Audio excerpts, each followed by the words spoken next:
Hello friends, welcome back to the channel learn with Nandini Parashar. तो आज के इस वीडियो में मैं आपको बताऊंगी जीके के कुछ मोस्ट इम्पोर्टेंट क्वेश्चंस।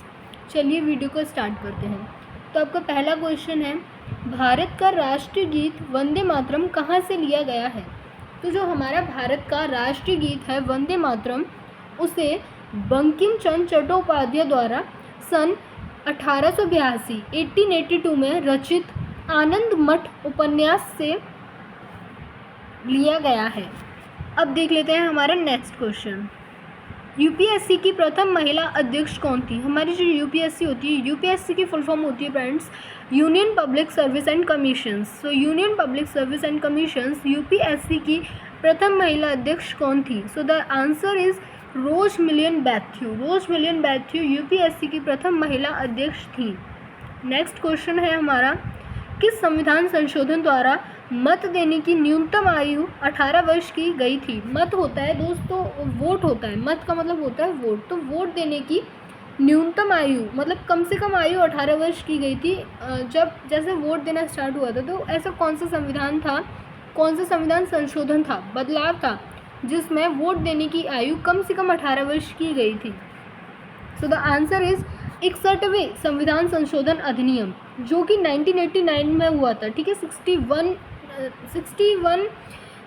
61वें संविधान संशोधन अधिनियम, जो कि कब हुआ था? अधिनियम संशोधन का मतलब होता है आपका बदलाव। तो जो 1989 में हुआ था, उसमें आपकी जो है न्यूनतम आयु 18 वर्ष की गई थी मत देने की।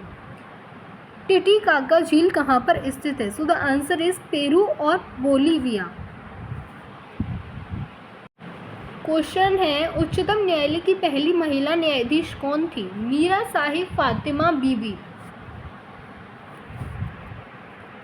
And next question is, Tulbul परियोजना किस नदी पर स्थित है? झेलम नदी पर तुलबुल परियोजना स्थित है। प्रथम भारतीय डाक टिकट कब और कहाँ छापा गया? जो सबसे पहला भारतीय डाक टिकट था वो कब और कहाँ छापा गया था? तो वो फ्रेंड्स जुलाई 1854 में कलकत्ता में छापा गया था।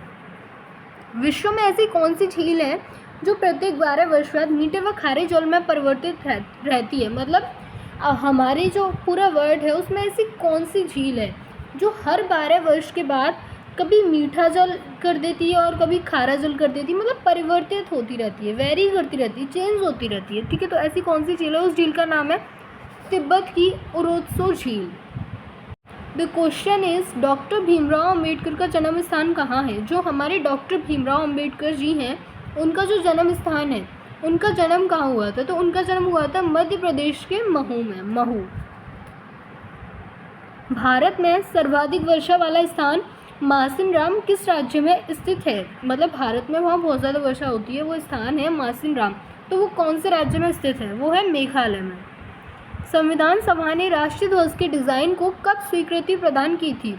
मतलब जो संविधान सभा थी उसने राष्ट्रीय ध्वज होता है झंडा, उसकी डिज़ाइन को कब स्वीकृति प्रदान की थी? मतलब उसे कब एक्सेप्ट किया था? तो उसे 22 जुलाई 1947 को एक्सेप्ट किया था। ठीक है, और एक क्वेश्चन जो कि बहुत इजी सा है कि हमारा देश कब आज़ाद हुआ था? तो 15 अगस्त 1947। प्रसिद्ध कोहिनूर हीरा कहाँ से प्राप्त हुआ था? जो कोहिनूर हीरा है, फेमस है बहुत, तो वो कहाँ से प्राप्त हुआ था? वो हुआ था गोलकोंडा की खान से। किस क्षेत्र को विश्व की छत, मतलब ऐसा कौन सा क्षेत्र है जिसे विश्व की छत, रूफ ऑफ द वर्ल्ड कहा जाता है? तो वो क्षेत्र है पामीर के पठार को। पामीर के पठार को विश्व की छत, रूफ ऑफ द वर्ल्ड कहा जाता है। सीमांत गांधी के नाम से किसे जाना जाता है? मतलब ऐसा कौन है जिसे सीमांत गांधी के नाम से जाना जाता है? तो खान अब्दुल गफ्फार खान को सीमांत गांधी के नाम से जाना जाता है। United Nations Children's Education Fund, UNICEF, इसकी फुल फॉर्म भी बहुत इम्पोर्टेंट है। मतलब UNICEF, United Nations Children's Education Fund, इसका जो मुख्यालय है वो कहाँ पर स्थित है? न्यूयॉर्क में इसका मुख्यालय स्थित है। It is very important question. Ramakrishna Mission की स्थापना किसने की थी? जो रामकृष्ण मिशन था उसकी स्थापना किसने की थी? तो उसकी स्थापना की थी फ्रेंड स्वामी विवेकानंद जी ने। किस देश को उगते हुए सूरज की भूमि कहा जाता है? मतलब ऐसा कौन सा देश है जिसे उगते हुए सूरज की भूमि कहा जाता है? जापान को उगते हुए सूरज की भूमि कहा जाता है फ्रेंड्स।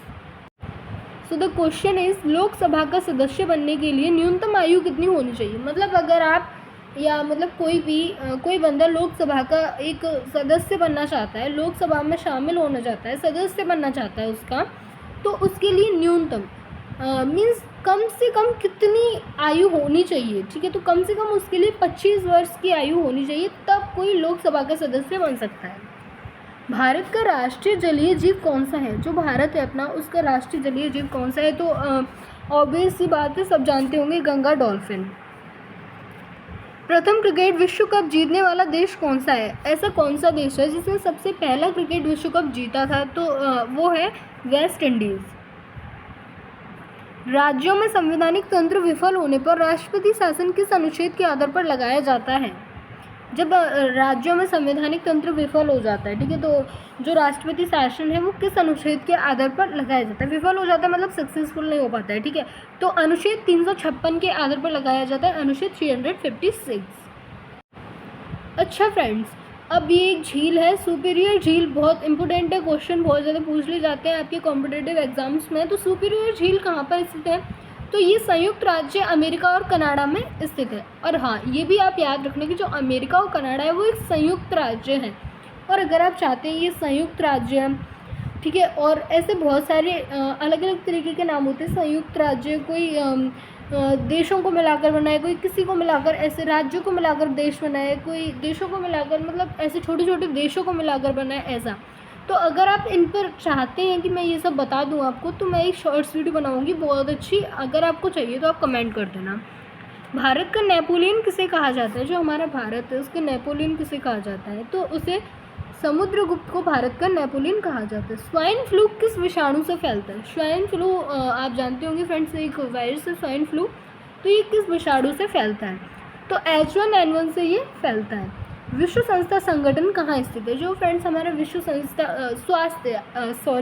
स्वास्थ्य संगठन है वो कौन सी जगह पर स्थित है? तो वो स्थित है आपका जेनेवा, स्विट्जरलैंड। भारत पाकिस्तान सीमा रेखा को किस नाम से जाना जाता है? जो भारत और पाकिस्तान के बीच में सीमा की रेखा है उसको किस नाम से जाना जाता है? तो उसे जाना जाता है रेड क्लिफ रेखा। तो फ्रेंड्स, भारत का राष्ट्रीय गीत वंदे मातरम कहाँ से लिया गया? फ्रेंड्स एक्चुअली ये क्वेश्चन रिपीट हो गया है, मैं आपके लिए दूसरा क्वेश्चन लेके आती हूँ। तो क्वेश्चन है यहाँ पर, टिटिकाका झील कहाँ पर स्थित है? तो पेरू और बोलीविया। तो फ्रेंड्स ये था आपका लास्ट क्वेश्चन। अगर आपको वीडियो अच्छी लगी हो तो वीडियो को लाइक करें और चैनल को सब्सक्राइब भी कर देना please friends, please support me friends. सच में मुझे ना सपोर्ट की ज़रूरत है, और मैं भी आपको बहुत सपोर्ट करूँगी आपके स्टडी में, और आपके लिए बहुत ज़्यादा हेल्पफुल वीडियो डालूँगी। तो बेल आइकन का बटन भी हिट कर देना। ठीक है फ्रेंड्स, तो मिलते हैं आपसे नेक्स्ट वीडियो में।